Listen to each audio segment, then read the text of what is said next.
beginning of the book, it had quite a dramatic opening. You were only Yes. 4 years old, Yes.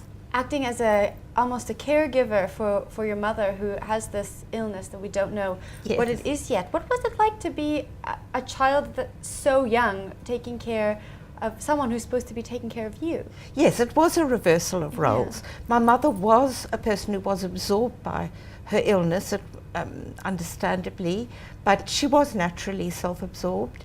I think that it was a kind of alternation between being, I was terribly frightened when she would fall to the floor and call, "Help, oh help, come quickly." And I knew what to do. At 4, I knew she always had a jug of water next to her, and I knew that she never had a full-scale attack in front of me until I was much older. So these were all threatened attacks, and the challenge was, it was very urgent to bring her round. That's what she wanted.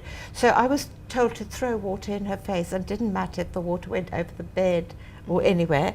So I would do that, and then if that didn't work, because she'd fall on the floor and she'd be calling for help, I would, she had a special ploy, which was a blue Mason Pearson hairbrush. It's a hairbrush with very hard bristles, and she always carried a handbag, or had it there next to her, and I would dig in the bag for this brush and push the bristles against her wrist back and forward. And sometimes I hated to hurt her, so I never did it hard enough, or perhaps as a small child I wasn't strong enough, but she would have the strength to grab it and brush it much harder, and she did always come round.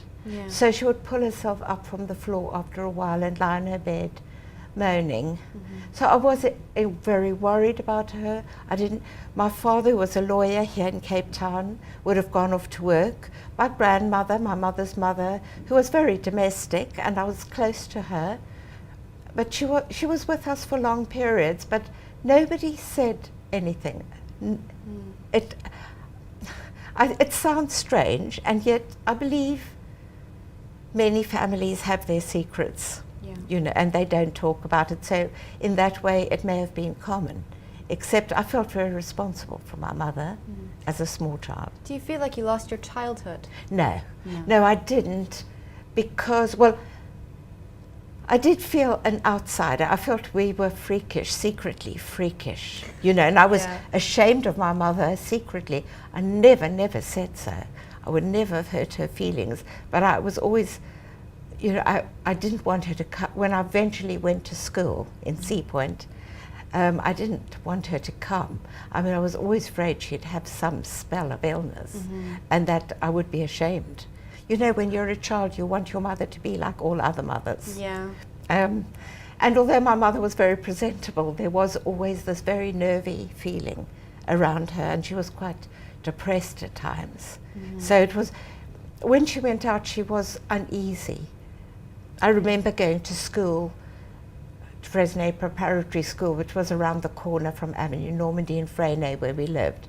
And I remember I was terribly keen to go. I wanted to be with other children, and my mother was a little bit reproachful that I was so willing to leave her. But it was I remember her steps. There was an effort for her to get up, pull herself together, go and talk to the principal, Mrs. De Corti, as we called her. Whereas to me it was simple. Mrs. De Corti asked me to do simple things like fit shapes into holes and do a little drawing. I don't know why my mother found it such an ordeal, but she did.